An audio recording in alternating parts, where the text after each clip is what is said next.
My name is Michael Jameson. I'm 46 years old, and on August 21st, 2025, I drowned in the Atlantic Ocean and came back. What I saw on the other side changed me forever, and I need to tell you what's coming. I've been a commercial fisherman all my life. Born and raised on the Outer Banks of North Carolina, saltwater has always been part of me. My dad started taking me out on the water before I could even tie my shoes. I left high school early to work the boats full-time and never looked back. 28 years later, I could read the ocean better than I could read a book.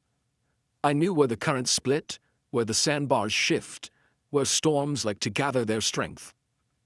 I married Laura, the girl I'd been chasing since youth group days at Manteo Baptist.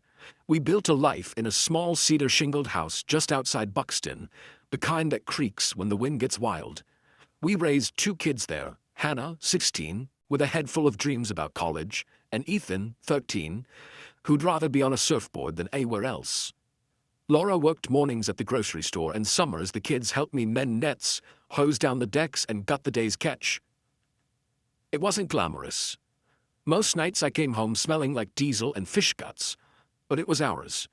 We had food on the table, laughter in the house, and on Sundays we sat in the same wooden pew where my parents had once sat. I believed in God. I prayed before meals. But if I'm honest, my faith was like an anchor I left on the dock, something solid, sure, but not something I carried with me every day. The morning of August 21st, Hurricane Erin was churning offshore. The Weather Service said it would slide north, stay out at sea. A Category 2, nothing I hadn't seen before. I'd fished through worse, but Laura begged me not to go out that morning. She stood in the kitchen, her apron still on from packing the kids' lunches, eyes red from crying.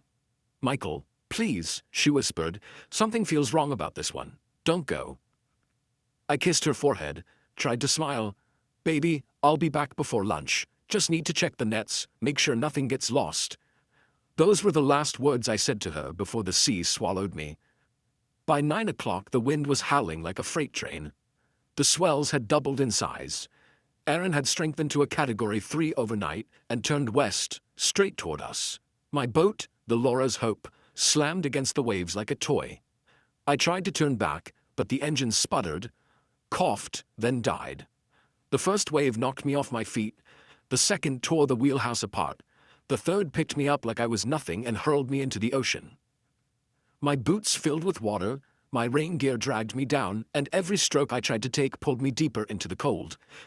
I remember thinking about Hannah's smile, Ethan's laugh, Laura's worried eyes that morning. Then everything went dark. When I opened my eyes, I wasn't in the water anymore. I was above it, floating somehow, weightless, watching my own body sink below. The storm was still raging, waves like mountains crashing against the coast, but I wasn't afraid. For the first time in my life, I felt peace. That's when I heard it, a voice, not in my ears, but deep inside me, strong and gentle like thunder wrapped in sunlight. "Michael." I turned, and there he was, Jesus. I knew it instantly. He didn't look like the paintings in Sunday school or the stained glass windows in the church. His skin was the color of bronze kissed by the sun.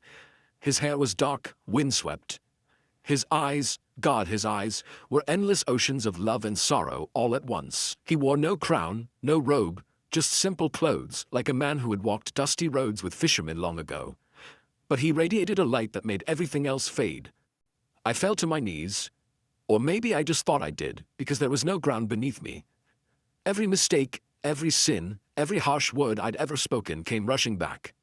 I opened my mouth to apologize, to explain, but before I could, he placed his hand on my shoulder. And in that single touch, every ounce of shame vanished. "You are loved," he said, "more than you can comprehend. But you cannot stay here yet. There is something you must see, and something you must tell." In an instant, the storm faded. The ocean, the clouds, even my sinking body disappeared. I was standing in a vast space made of light, walls that shimmered like crystal.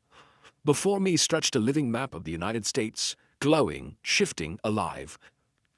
"What you are about to see," Jesus said, his eyes full of both sorrow and determination, "is what is coming." At first, the map glowed calm and steady. Then I saw it, red zones pulsing like beating hearts. Dozens at first, then hundreds. They spread across the nation, on the coastlines, along the mountains, deep in the heartland. These are the places of great shaking, he said, not because I wish to destroy, but because creation itself groans. Sin has poisoned the soil, the waters, the hearts of people. The earth cries out for redemption. The red pulses grew brighter over California, the Pacific Northwest, the Mississippi Valley, the Gulf Coast. Dates appeared in golden fire above them. February 14, 2026, a massive earthquake in Southern California. May 18, 2026, the New Madrid fault waking, shaking cities from Memphis to St. Louis. September 3, 2026, Mount Rainier rumbling, ash drifting over Seattle.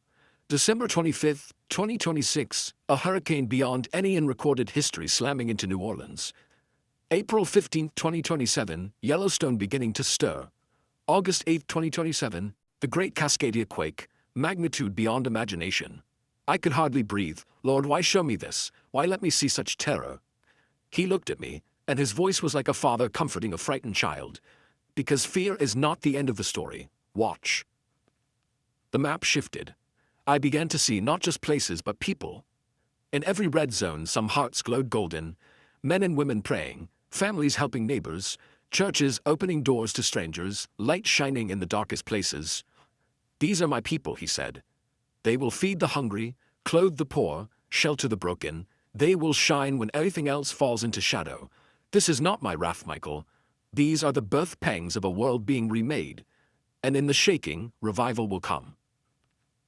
I saw shelters turned into churches, children kneeling to pray in ruined schools, atheists sweeping at the cross.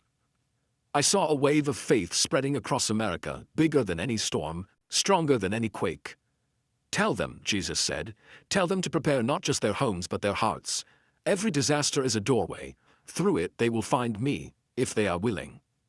Lord, I said trembling, what about Laura? What about Hannah and Ethan? I can't leave them. His gaze softened, and I felt his love wrap around me like a blanket. Trust me with them. Trust me with everything. And then he was gone. The map, the light, the peace, all gone. I was tumbling back through darkness, crashing into my body like a man falling into a locked room. My lungs burned, my chest convulsed, and suddenly I was coughing up seawater in the back of a Coast Guard helicopter. Sir, can you hear me? A medic shouted. You were under for 19 minutes, no pulse, nothing, you shouldn't be here. But I was. They kept me in the hospital 3 days running every test they had, no brain damage, no lung damage, no medical explanation. One doctor, a gray-haired man with kind eyes, whispered to Laura in the hallway, I can't explain this, ma'am. It's a miracle. When I was finally strong enough to talk, I told Laura everything, every vision, every date, every word Jesus had spoken. She wept, but she believed me. That was 3 days ago. Since then, Aaron has torn through the coast, leaving billions in damage and too many funerals to count. And yet, here I am, alive, because I was sent back to give you this message.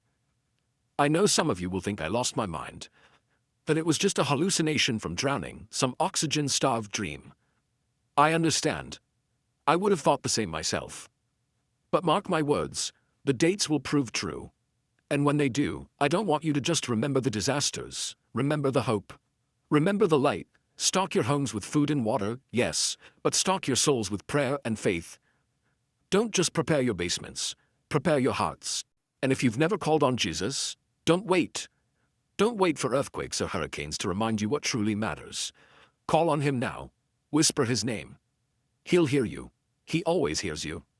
I don't know why he chose me, a fisherman, a nobody with calloused hands and a bad temper, to tell this. But I know this, he's coming back. The earth will shake, the waters will rise, but his kingdom will never fall. My name is Michael Jameson. On August 21st, 2025, I drowned. But I returned with a warning and a promise. Jesus is real. Heaven is real. Time is shorter than you think. Get ready.